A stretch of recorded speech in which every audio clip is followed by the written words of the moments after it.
Alright, today's the day. Death Valley. Let's see what all the fuss is about. Death Valley National Park is the largest national park in the continental United States and home to 1,000 miles of roads and trails, more than any other national park. It was about 200 degrees today, so it was mostly a drive and admire kind of day. I have my seat here on. Our first little detour of the day took us over to an old sulfur mine. It was a really cool area, even if it smelled horrible. George will have some Wikipedia page to read about this place. The mine itself is at the end of a now closed backcountry road, but there are plenty of accessible, if short, trails among the green chalk to occupy our time there. We entered the park proper and were immediately greeted by mile after mile of arrow-straight, vicious washboard.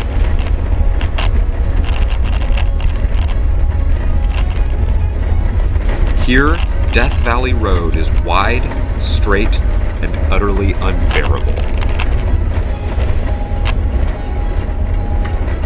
We did notice some tracks up on the side of the road and figured out that people were driving partially up on the steep shoulder in an attempt to avoid the washboard.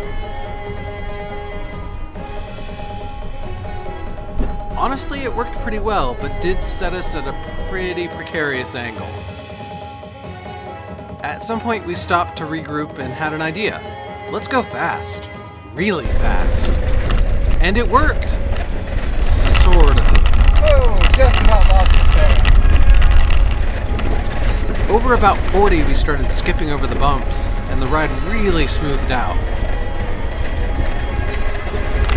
We're gonna destroy something. And after what felt like an eternity, we finally found something we were really ashamed to be excited about. Oh my god, I just saw the most beautiful sight of the trip. Pavement. And then the most horrifying sight of the trip. A convertible Mustang. Oh my god, no. No, why are they here? We did take one last back road detour for the day, a 3-mile trip to the western mouth of Titus Canyon.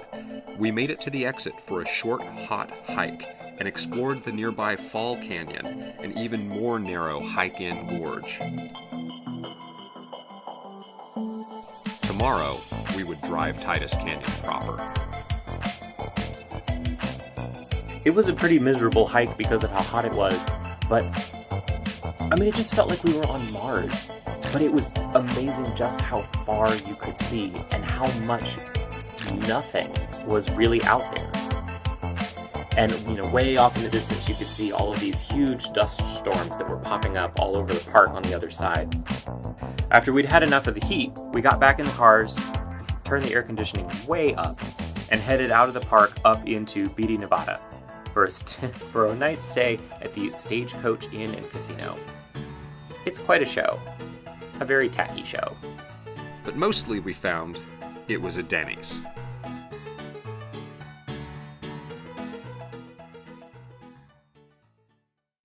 I used our stop in Beatty to make that most critical of off-road modifications to my Jeep, strapping some cheap LED lights to the front grille. I regret nothing. 6 miles outside of town begins the one-way drive on Titus Canyon Road. It's a dirt road that climbs over a range of high rocky cliffs and passes by a small ghost town, and then dives deep into a canyon that's barely wider than a vehicle. From its start in Beatty at 3,300 feet above sea level, it emerges into Death Valley at 900 feet, all in under 25 miles of travel. It's one way back into the park, and it took us several hours to do it, but it was the most astounding drive I think I'd ever seen. And it was surprisingly challenging. Evan even experimented with the rover's hill descent mode, which turns out to be a scary way to just be in low range. I'm not really sure why that's a feature. Yeah, apparently hill descent mode requires a bit of practice. At some point, we dubbed the road leading into Titus Canyon Off-Road Big Sur, which was pretty fitting. Though a different flavor, the road had the same adrenaline rush, same consequences for failure, and the same beauty. Mercifully, there were no rented Mustangs.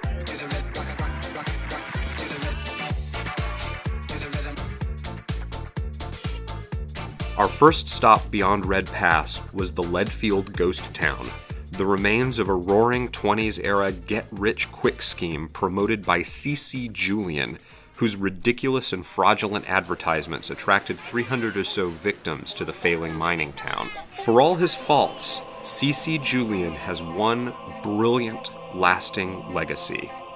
He built Titus Canyon Road. The drive through Titus Canyon might be at the top of my must-do-again list. I mean, there's no way to describe how amazing this journey was through this tiny little crevice of rock. The wide angles on our cameras really don't do this canyon justice. It's insane. It's so narrow at points, I thought I was going to have to do a 3-point turn in the Rover, which has a hilariously bad turning radius. This canyon was tall, narrow, and unbelievably pretty.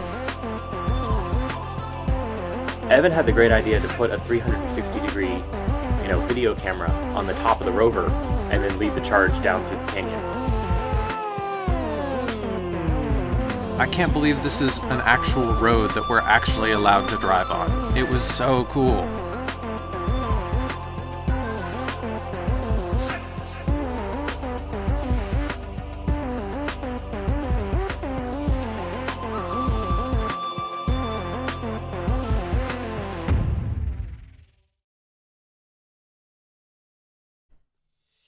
Titus Canyon over, we still had a shocking amount of daylight left, so we decided to spend it doing some stuff more on the beaten path. First, we took Artist Drive, which is a small loop that goes past a lot of multicolored rocks and hillsides that was incredibly pretty. I didn't know rocks came in all of these different colors. Once again, cameras just don't do justice to how stunning this area is. Unfortunately, our day of Death Valley, the deserted park, was over. One of the things Charlie said, "I love that our chief qualification for whether something is touristy or not is if the road is paved." Which I think is a pretty big upgrade, because last time we did this, our chief qualification for whether something was touristy is whether the sidewalks had handrails. We did stop a few times for pictures and minor Land Rover repairs. Oh, shit. Oh, welcome to the club. Oh, look, and you've got... Turns out it wasn't a big deal, but still a little worrying. Despite the touristiness, Artist Drive was totally worth it. We didn't stick around for the apparently epic hiking, but instead headed to a big lake. Sort of.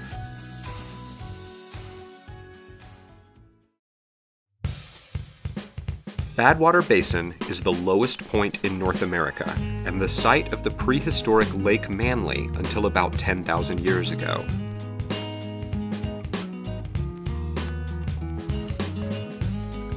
Occasionally, during heavy rain, parts of the 620 square mile lake temporarily reform, but during our visit, it was business as usual, an enormous salt flat, 280 feet below sea level. It was very windy and salty. And of course, Charlie and George had to get down and taste the salt flat, which might be one of the most entertaining photos I have of this whole trip. It was getting pretty late by this point, so we drove further down the park road with a possibility of taking an overland route back up, but I gotta admit, we were afraid of spending another hour on washboarding. So we did a little bit more driving and admiring, and then turned around and stayed on the main park highway to head back up towards Furnace Creek. Unfortunately, Red did develop a little bit of a problem. The wheel well liner had worked its way loose in some of the crazy winds, which made a pretty scary sound inside the vehicle. The whole thing is like one big piece, so I couldn't just pull the loose part. Thankfully, George had a couple of machine screws, and I had a couple of zip ties, so I was able to sort of patch it back together as best I could. Sweep out our and in its place we'll make We packed up our tiny resort hotel room and then headed off to buy what was, by far, the most expensive gas of the trip. Then something hilarious happened. Taylor, you need to stop.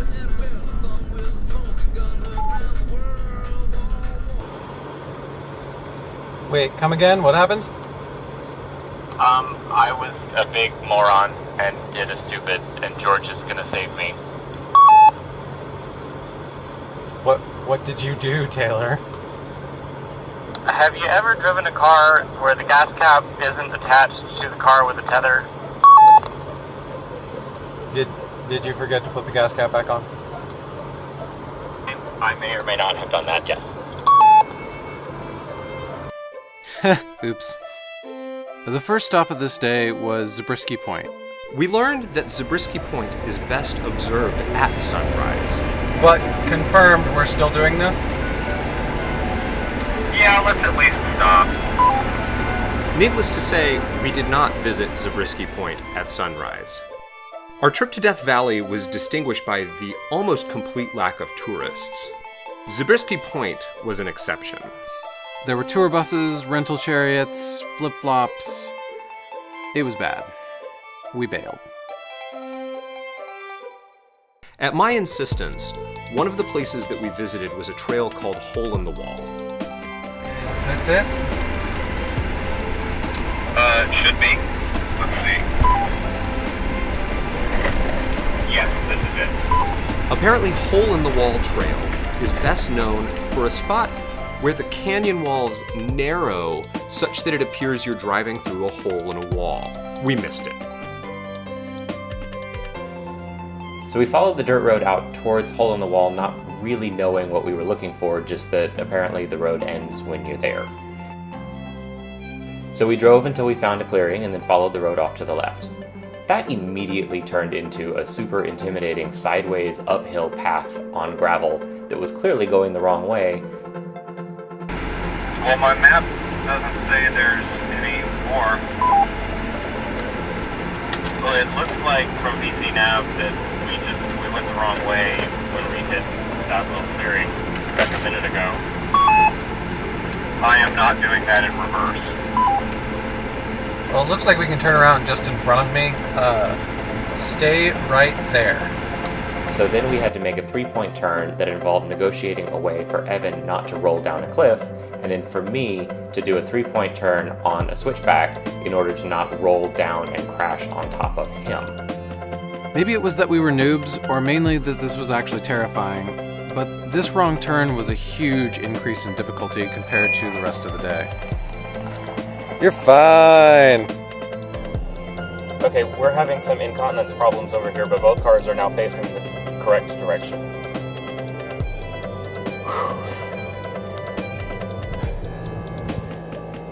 Yeah, that was a little rough. that was really, really scary.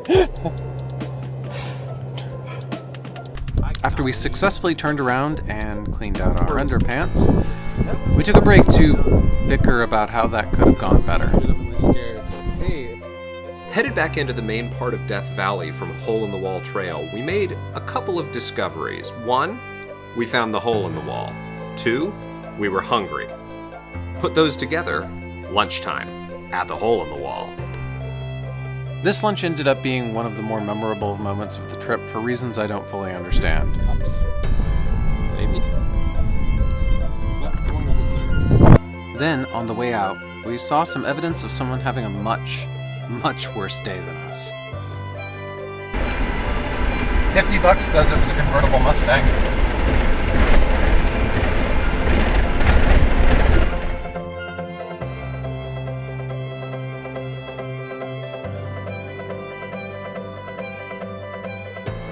It was finally time to leave Death Valley, what was, I thought, the most beautiful part of the trip so far.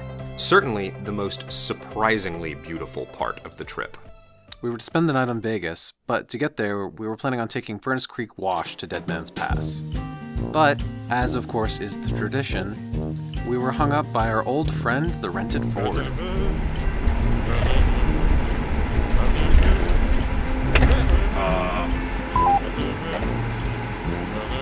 I mean, it's not like there was a little turnout just 20 yards back.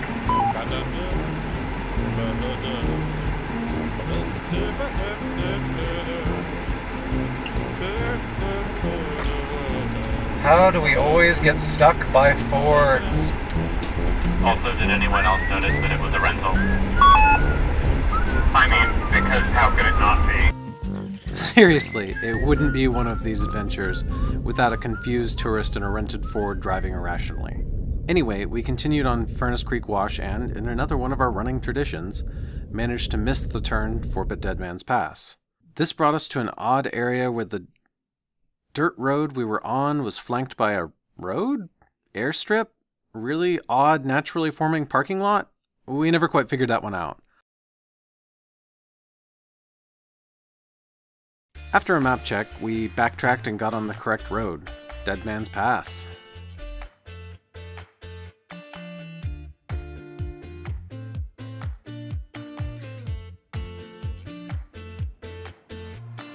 We stopped at the summit for a break, fluid check, and some photos. There, the Jeep did something not terribly surprising. At the top of Dead Man's Pass, obviously, the Jeep broke down. I found amusing irony in that and demanded that George let me take a picture next to the fallen Dead Man's Pass sign before I would let him finish his repairs. Can you not start it? No, the brake is doing something funny. Oh? Yeah, maybe I've just pumped it enough without starting the car.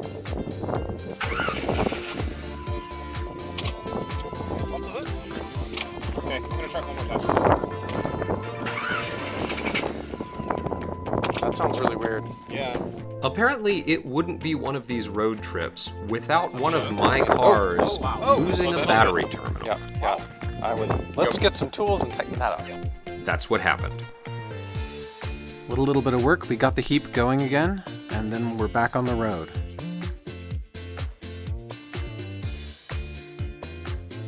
Before long, we had to trade this beautiful road for pavement.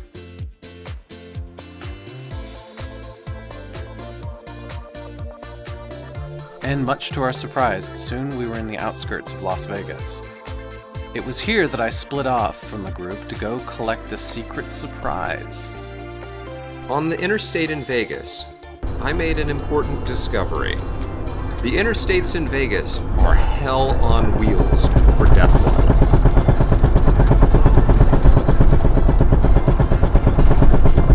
We never managed to get good video of this, but do yourself a favor and look it up on YouTube. It is fucking terrifying.